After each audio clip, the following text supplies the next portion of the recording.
তো হ্যালো বন্ধুরা, খুবই একটি গুরুত্বপূর্ণ ভিডিও। ডিবিটি লিঙ্ক কী করে করব, নিজেরাও করতে পারবো।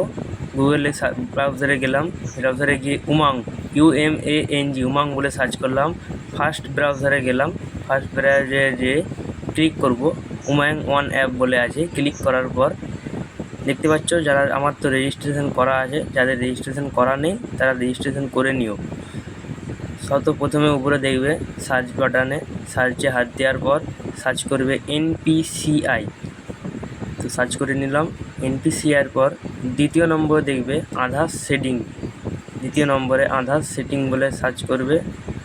ক্লিক করার পর দেখবে আধার সেটিং বলে আছে। এখানে বন্ধুরা অনেকেই আধার ডিবিটি লিঙ্ক করছে বলে একটু ব্রাউজারে ডিস্টার্ব হচ্ছে। তো দেখতে পাচ্ছ চলে এসছে একটা পেজে চলে এসেছি।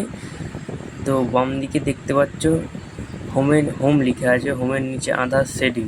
তো একটা ফর্ম চলে এসেছে, এই ফর্মটা ফিল আপ করে নেব। আধার কার্ড নাম্বার দেব, রিকোয়েস্ট ফর আধারের সেটিংয়ে হাত দেবো, সেদিক থেকে ফ্রেশ সেটিং করব, ব্যাংক দেব, অ্যাকাউন্ট নাম্বার দেব, কনফার্ম অ্যাকাউন্ট নাম্বার দেব, টিক চিহ্ন মারব, দিয়ে চ্যাপটা দেবো। তো টিক চিহ্ন মারার পর চ্যাপটা দেওয়ার পর সাবমিট মারলেই কিন্তু আমাদের কাজ হয়ে যাবে সম্পূর্ণ। তো এই পর্যন্তই ভিডিওটি।